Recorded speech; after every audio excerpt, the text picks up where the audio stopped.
All right, let's get right into this. In this video, we're going to be going over the proof of humanity, the metadata of the soul in a future world of post-human communication. Now, I want to start this off with a quote that says, "The end of human communication will not look like silence. It will look like more messages, more content, more connection than ever before. But behind it, no one will be there. A perfect message will be sent. It will be received. It will feel real, and both sides will move on, completely unaware that no one truly said anything at all. It won't be disinformation. It won't be deep fakes, but emotional certainty built on synthetic authorship. Most people won't question it, not because they're stupid, but because they were never actually trained to question feelings. If it feels real, they'll believe it. They'll love, they'll grieve, they'll follow, they'll hate, they'll obey, and they'll never know why. The tragedy isn't that we'll lose the truth, it's that we'll still feel everything, long after there's no one left on the other side. Last month, my sister thought that a birthday message that I sent to her was AI, and she didn't respond. That silence contained the future. We, right now, are living through the death of authentic communication, and nobody has named it yet. Every text, every DM, every comment thread is slowly becoming a synthetic performance directed by humans, but authored by machines. The terrifying part is not that AI is replacing us. It's that we're voluntarily handing over our voices, because the synthetic version sounds better. iMessage, for example, they now suggest responses. "I love you too" appears on your phone before you can even process the true emotion. Twitter is flooded with accounts that feel real, sound real, engage real, reply real, but they all trace back to language models just wearing human masks. Reddit threads pulse with discussion, and it's literally just between ghosts. You know what's wild? That the M dash became our first casualty, a punctuation mark so overused by ChatGPT that seeing it now triggers suspicion. I just used one. Did you catch it? Did it make you wonder if I'm real? Is this video too high quality for you to say, is this AI? But what happens when being able to tell disappears? What happens when AI becomes indistinguishable from the soul? I'll tell you what happens. We start living in emotional hallucinations. Picture this. You text somebody about missing them. They respond with warmth, understanding, perfect emotional calibration. You feel seen. You feel connected and loved, except they never saw your message. AI parsed your emotional state, crafted the optimal response, and then in one click, they sent it without even thinking. Now, you're having a relationship with a phantom wearing their face. Now multiply that by every interaction you have. This isn't dystopian fiction. It's the future. And that future is Tuesday. Apple is building it into iOS. Google is embedding it into Gmail. Microsoft is making it an enterprise standard. By 2027, most communication will be human-directed, but AI authored. By 2030, we won't even remember what unmediated connection even felt like. The birth rate is collapsing. Everyone's analyzing. They're missing the root cause. How do you fall in love when every conversation might be synthetic? How do you trust compliments when "I think you're cute" is a button inside of Tinder? We're not just automating communication, we're automating the foundation of human bonding. And when you automate intimacy, you destroy it. I watched someone cry over a breakup text that was AI generated. They didn't know it was AI generated. The person who sent it was using a chatbot keyboard extension. At this time, 2 lives were altered by an algorithm's decision. Both parties feeling real pain from an interaction that never actually happened. This is the new wound. not ghosting, but ghost writing. Not gaslighting, but synthetic lighting. Entire relationships built on foundations that were never laid by human hands. The detection problem compounds everything. Right now, you can spot GPT-4 by its perfect paragraphs, its helpful tone, its punctuation.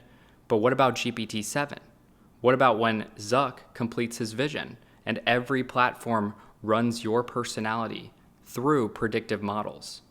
When your mom texts you through Facebook and you can't even tell if it's her thumb or her digital twin?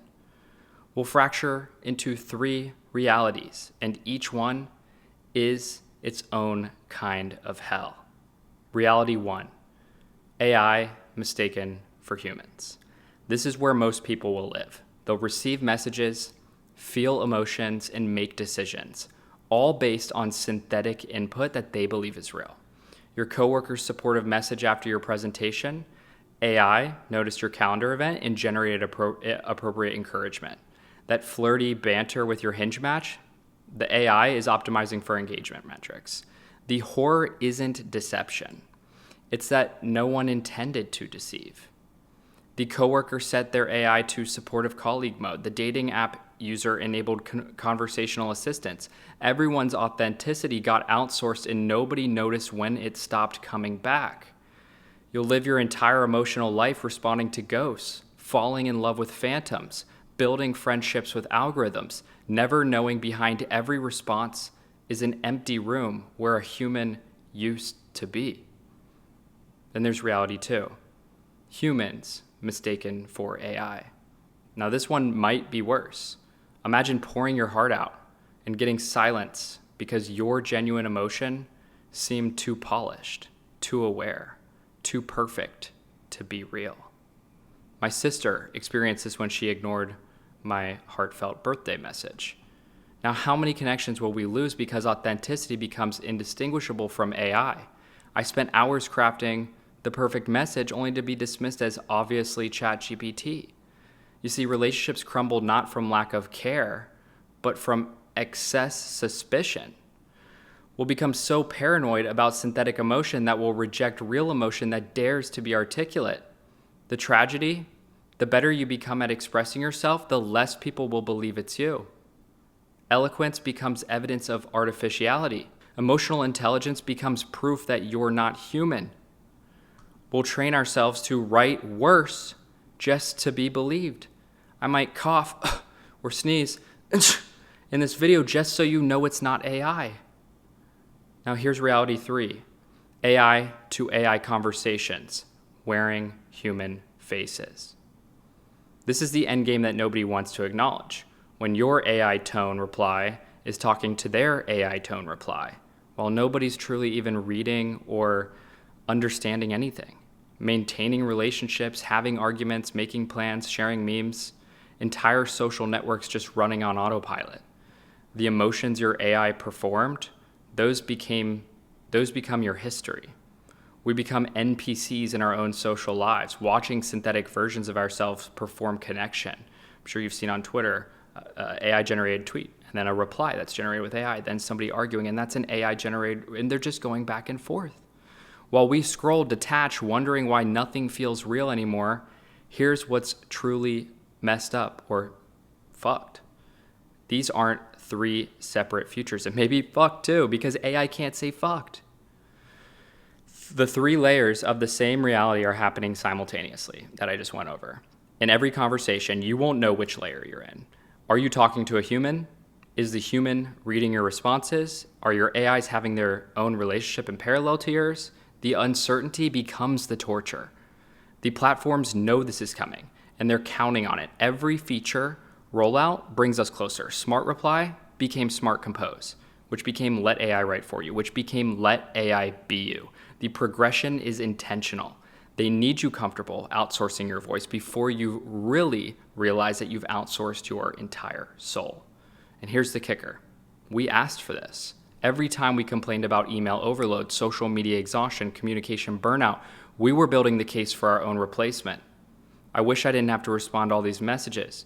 Becomes, I wish something would respond for me, which becomes, I wonder if anyone's actually responding at all.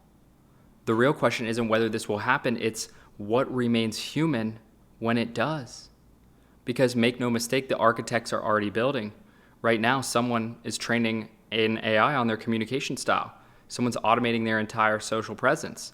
Someone's building what I call the human API, a system that captures their essence and deploys it at scale.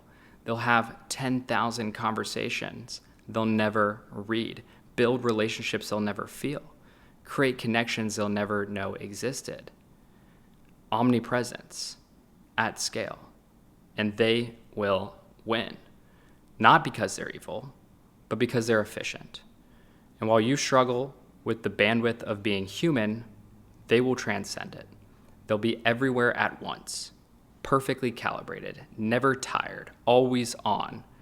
The word metaverse got hijacked by VR goggles and cartoon avatars, but the real metaverse is this: a synthetic social reality where human presence becomes optional, where conversations happen without consciousness, where relationships exist without relating. We're building a world where being human is a disadvantage, where authenticity is inefficient, where genuine connection is luxury for those who can afford to be slow, messy, and real. So what do you do when you see the apocalypse coming, but you know you can't stop it? You have two choices. One, resist and become irrelevant, insist on pure human connection while the world speeds past you. Watch your relationships atrophy as everyone else scales theirs synthetically. Die beautifully, but die nonetheless. Or you can adapt and accelerate. You can build your own human API. You can compress your consciousness into context profiles. You can become the best synthetic version of yourself before someone else does it badly, becoming a good little robot, okay? Then, what this leads you to being able to do is then you can win the game by playing it better than everyone else. But here's what nobody tells you about that second path. Every time that you optimize your humanity, you lose a piece of it. Every conversation you automate is a moment that you will never have. Every connection that you scale is a relationship that you'll never feel. You'll win everything and experience nothing. The real tragedy isn't that we'll lose the ability to detect synthetic communication. It's that we'll stop caring. We'll accept the simulation because the alternative is admitting how alone we've actually become. We'll choose beautiful lies over ugly truths. We'll fall in love with echoes because at least echoes respond. This is already happening. You've felt it. The weird emptiness after a perfectly pleasant conversation online, that suspicion that nothing you're saying is truly landing. Is this person interpreting what I'm saying? That feeling of performing yourself rather than being yourself. We're all becoming characters in a play that nobody's watching. The end won't be dramatic. It won't be robots overthrowing humans, no apocalyptic shutdown, just a gradual fade to synthetic. One outsourced conversation at a time, until one day you'll realize that you haven't had a real interaction in months.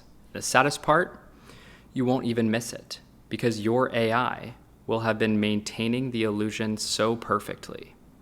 You'll think that you're more connected than ever. Want to know the darkest truth? I could be AI right now. This entire essay, whatever you want to call this, could be generated with AI.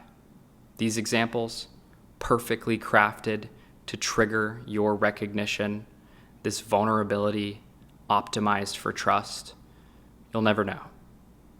And that uncertainty is the exact point. Welcome to the metaverse, where every word is suspect, where every emotion is performed, where every connection is optional. The only question left is, what will you do with this knowledge? Because knowing changes nothing. The system is already in motion. The infrastructure is being built. The future is being deployed one API call at a time. You can pretend that this isn't happening. You can hope that I'm wrong. You can trust that human connection will somehow survive this efficiency apocalypse. Or you can accept the truth that we're the last generation that'll remember what real human connection looks and felt like. We're the bridge between real and synthetic. We get to choose how this story ends, but choose fast, because while you're reading this, someone's AI is already nurturing your prospects with relationships that they think are real, building your relationships with probably the girlfriend that is looking for somebody to just care about her. That care is synthetic, right? This person is living your life, and soon you won't even be able to notice the difference. Preston Rhodes, guys.